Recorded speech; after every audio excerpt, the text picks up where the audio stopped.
Hey there, movie buffs. Welcome to Quinn's Movie Review Corner. Welcome back. If you've seen some of my reviews before, thank you for watching, and hopefully you've subscribed and liked and commented and shared and all that jazz. Today we are going to be diving into Hard Candy. This movie was done in what, 2005? Yeah. So the reason I watched it probably 10 years ago, it's a really good movie. Um, and then recently, Elliot Page came out as trans, so I wanted to watch the movie in a different perspective. So, if you don't know, Elliot Page is. Hold on one second. Okay, I thought she was going to come in. Elliot Page has come out as trans, female to male. Um, so he's a guy, and so I'm going to be referring to his characters because they are characters in a movie as Haley or she or her, only because that's the character. Now, like I've done on the movie Transamerica, it was the actress Felicity Huffman. Yeah, she was the actress that played the role of a guy on the a female to male um, trans person. So I referred to his character as him because he's a guy. So, but there is one very specific scene where I'm like, ah. So it's mostly just in the script. It's not like I can tell or anything like that. You can't. I mean, anyways. Uh, so I will get to that in a bit because it's at the end of the movie. So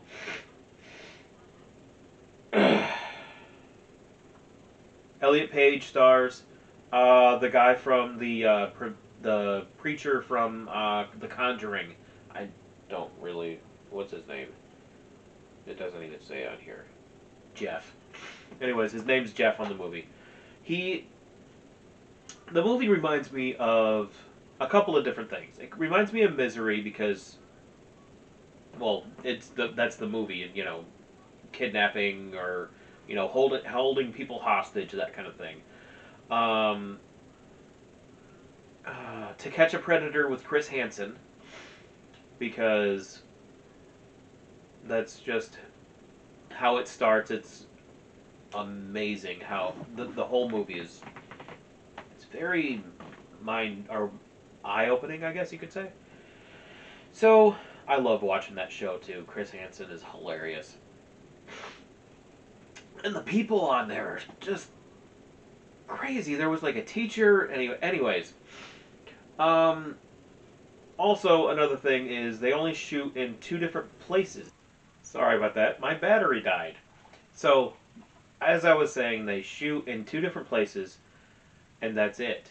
So the coffee shop and his house, Jeff's house. That reminds me of the episode of Friends where they won't leave to go to a party. That one was because of budgeting. I know that, but then there was Family Guy, the episode where Stewie and Brian are stuck um, in a bank vault for the weekend. It's only shot in one place the entire time, and it's entertaining.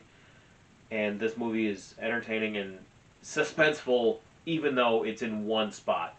Just like Cube or Hypercube or Cube Zero. I mean, even though in the movie they're moving to different rooms, the set is, hey, let's change the coloring of the lighting in here. It's a blue room, it's a red room, that kind of thing. But it's the same exact room. It's interesting. So I like it. I was looking for other movies that are like that, have only one area. I guess 12 Angry Men. I haven't ever seen it, but maybe someday. I guess it's a older movie. Um, so at the beginning, it starts with a computer chat room. Who remembers chat rooms?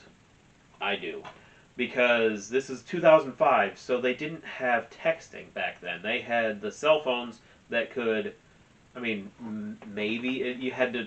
I remember A was 1, B was 1 1, and then C was 1 1 1. So you had to like if you want to do I don't know, see you later, it would be 1 1 1 1.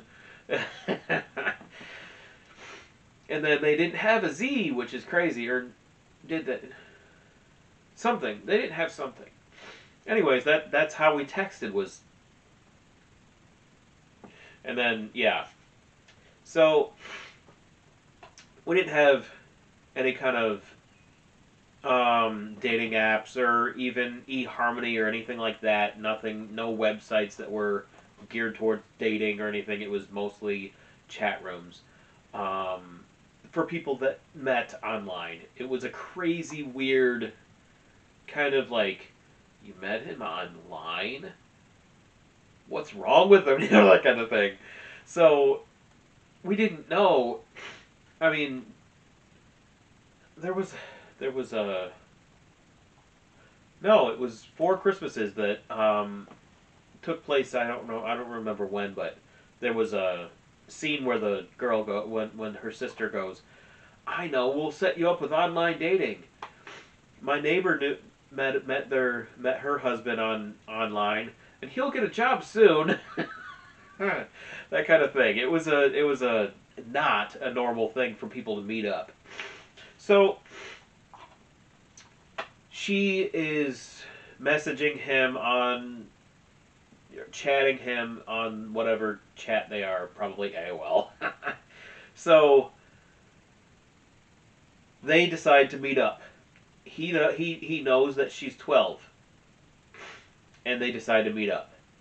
That's where the Chris Hansen thing comes in. So they meet up in a coffee shop, and I'm gonna put this up here. So I'm putting my foot up.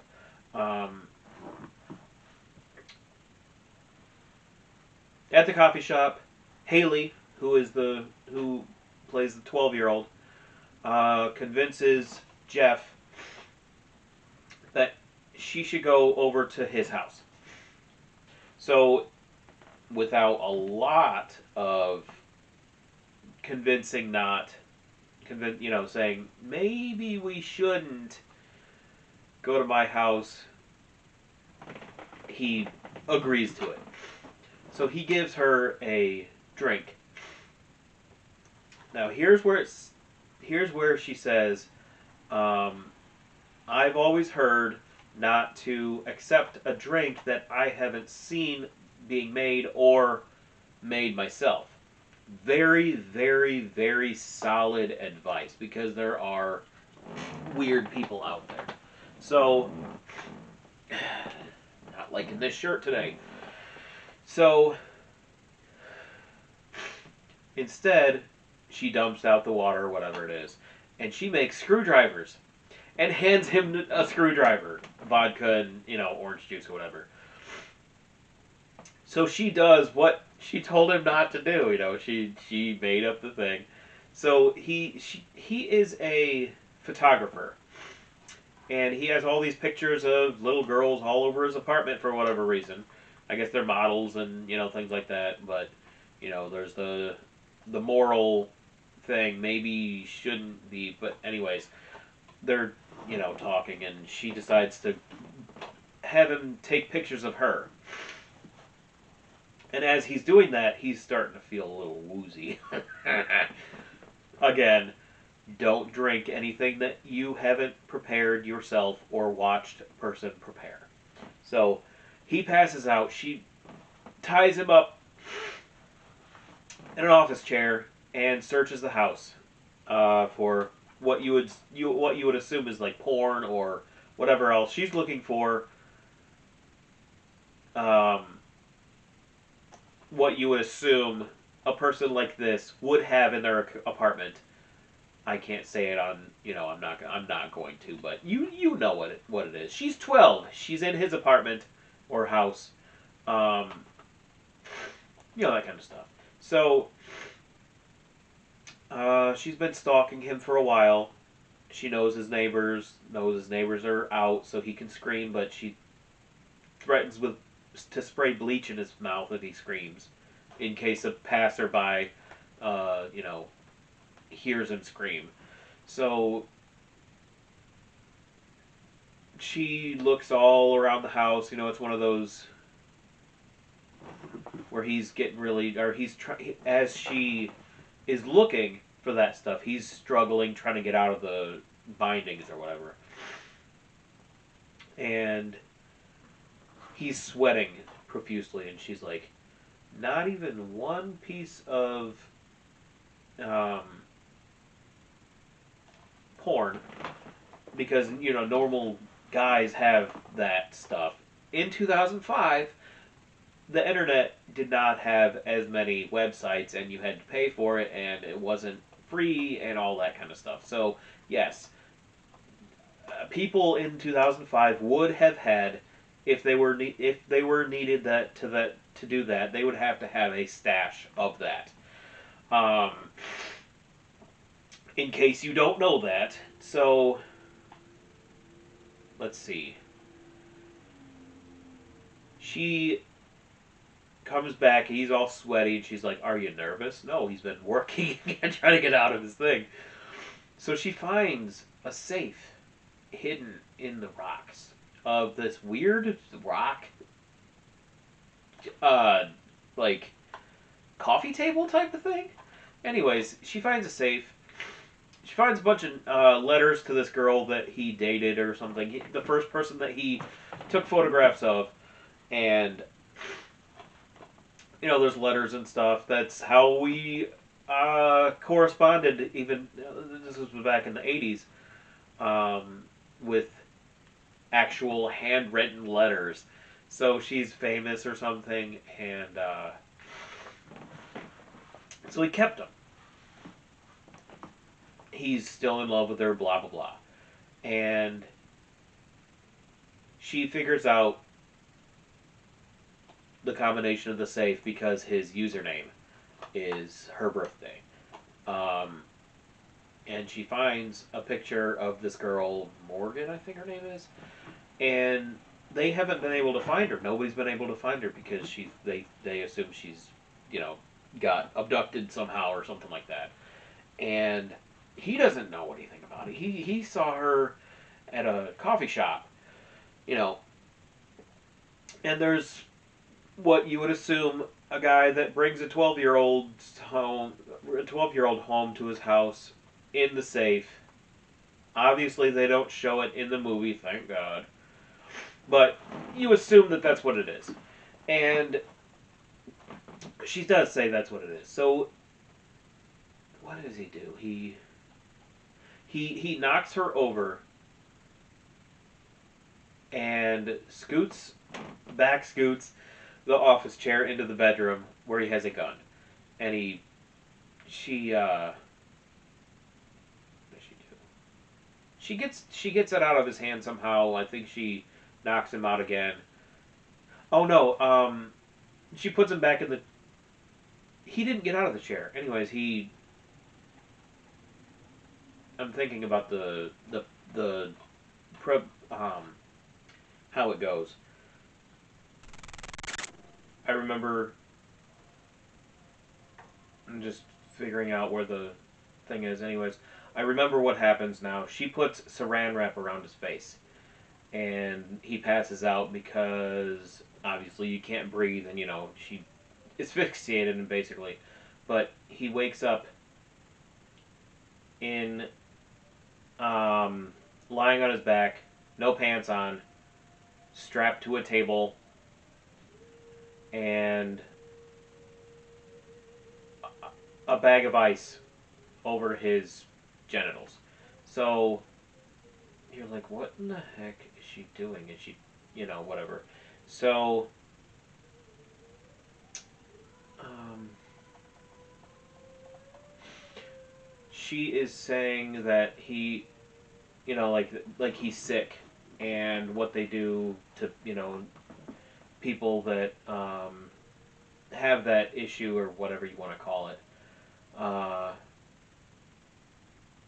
they go to jail, maybe therapy, maybe pills, but the best thing to do is a castration. So she basically, it's probably about 20 minutes of this intense, like, he's trying to figure out how to stop it. She's, playing with him basically, like, actually there is one part where she goes, "I'm really sorry that I even played saying that there was a way out of this, because so there's no way out of it."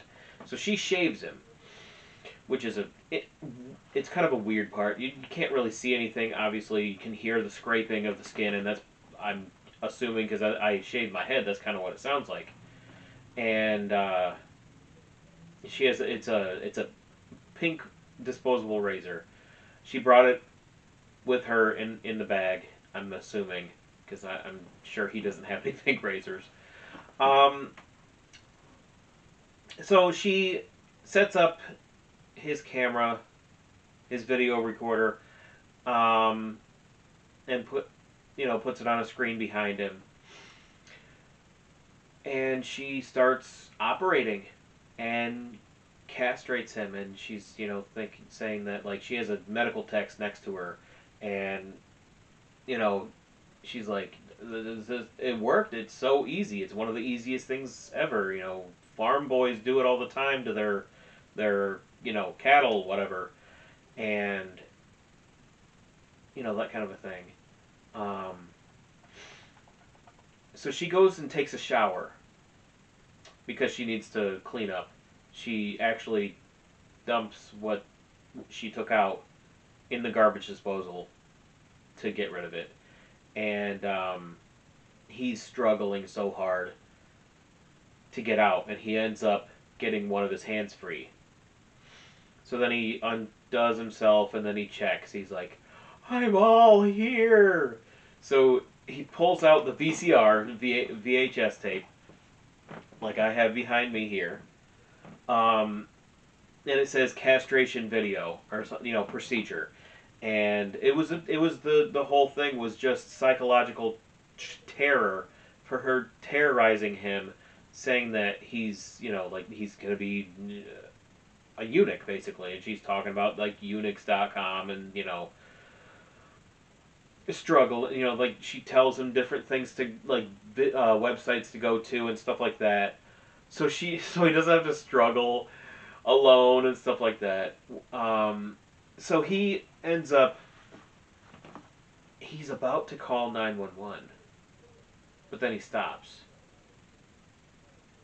And this is where it turns to, yeah, he probably did do it, because an innocent person that would get abducted by a 12-year-old girl, but anyways, that gets abducted and tortured and stuff. I mean, psychological torture, would call the police and get this person and run out of the house as fast as you can. But no, he goes after her. I think with a knife, one of those kitchen knives, the big ones, and a chef's knife, and he opens up the shower with a knife in his hand, like American Psycho, but it's not filmed inside of the shower, and she wasn't even in the shower. So she tases him with one of those handheld tasers, and he falls into the shower, and I'm guessing because of the water connectivity, he passes out. And from my understanding, how a taser works is if you get tased, you're incapacitated for that amount of time, but once you put your hand off of your finger off of the trigger or button or whatever you want to call it, you can come back from that very quickly. It's not like pepper spray where it's 20 minutes of agony or anything like that, according to Johnny Knoxville at least. So, um, Let me think. So he has a scalpel that she used on him that she covered in whatever kind of blood, cow blood or whatever, because it looked very realistic. So he's crawling down the hallway very slowly and agonizingly, like he's still shocked. Like think of oh, what the heck is the tall guy on Home Alone 2 where he grabs a hold of the thing and the the sink, and Kevin turns the knob on the generator up. And he's like, ah, and he turns into a skeleton for a second, and then he lets go, and he's still doing this.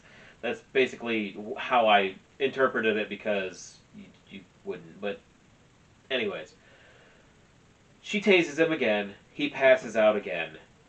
Um, she somehow, this probably 90-pound girl, um, lifts him up, I'm guessing with the series of ropes and whatnot that she does, puts the rope around his neck, and has him stand on a chair while he's dead weight. And so he wakes up, and she takes off the rope and stuff, like where, like I'm guessing where she hoisted him up or whatever. So a neighbor comes over as that's happening. He's laughing at her because their story isn't really great.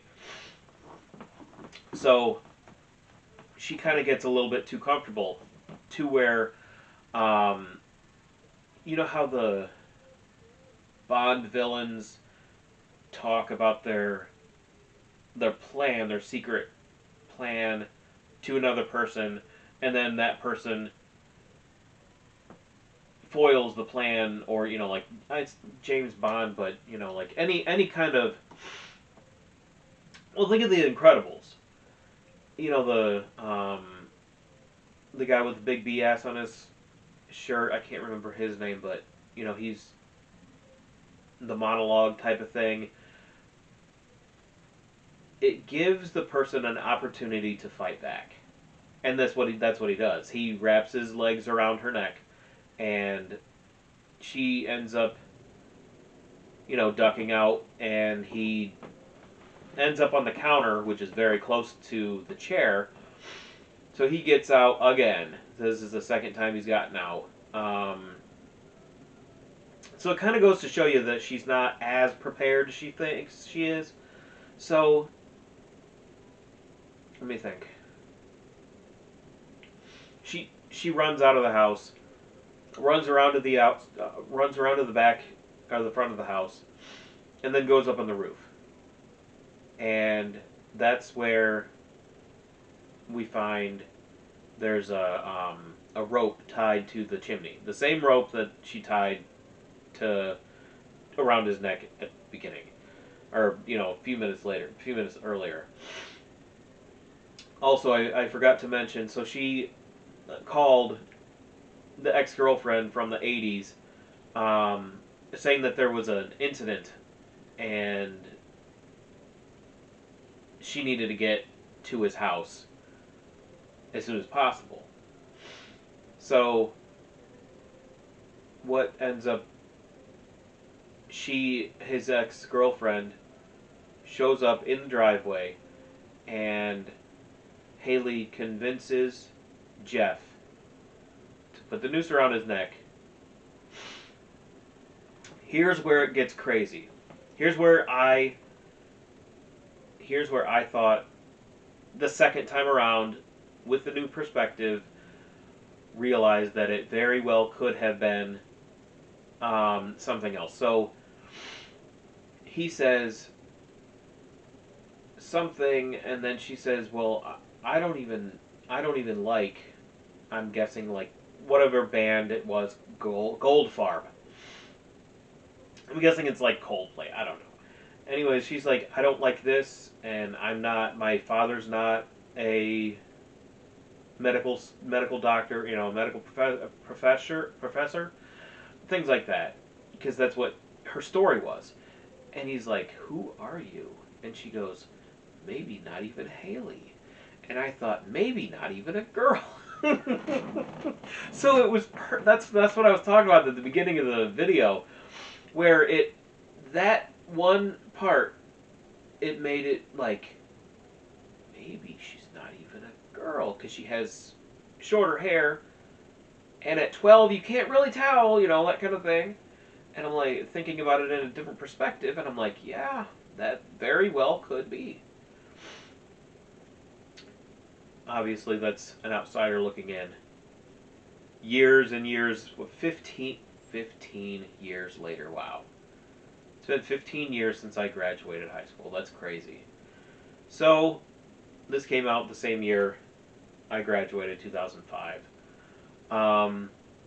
He ends up, she convinces him by saying she's going to hide or destroy all the evidence of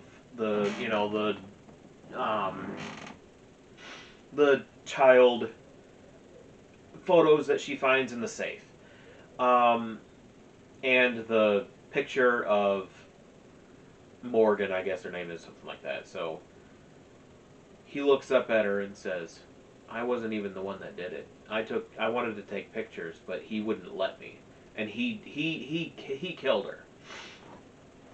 And she looks at him and goes, "You know what? I know his name." And he's like, and she's like, "And right before Aaron jumped off the roof, he told me that you did it." So Jeff ends up jumping off the roof right in front of his ex-girlfriend, and she just bows out, runs away, off to torture another adult that likes children in that way. And I say more power to her. This movie, when we watched it, probably, I would say 7 to 10 years ago, I would have given it a 9. Just because it's so suspenseful, and it's different, it's original. I love original stuff like this. There's not a lot of movies, especially in 2005, that touch on this subject, that makes you root for the torturer. It's crazy. But now that I'm watching it in a different perspective, 10 years later, I'm saying it's a 10. It's a 10 out of 10. Elliot Page, you are an amazing, amazing, amazing actor. In real life and in movies.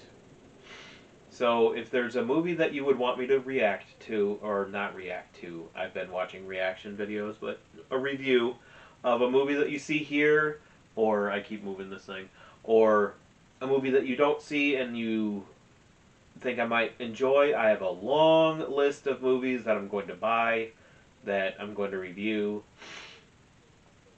That what I do is I watch the movie and I watch the preview before the movie, and I'm like, that looks really good, so I'll put it in the movies to buy list. And one of these days, I'm going to take all these movies that I have. I have a whole dresser here full of, just in the front, and then I have a little shelf here. I think you can see the shelf. It's two tier. But I also have, these are all double, there's 2 sets of movies in each shelf. I need to get more shelves. I don't need to get rid of movies. I need to get more shelves so I can get more movies. So if you see a movie here, if you think of a movie that you want me to review, comment it down below. I'll try and get it done. I hope you enjoyed, and I enjoyed making it. I enjoyed watching it first, in a different perspective. I'm probably going to watch all of his not new. I'm going to watch all of his movies in a different perspective. Juno. What else? There was. I can't remember right now off the top of my head, but I have Juno. Um, yeah. Hope you enjoyed. Like and subscribe and all that jazz.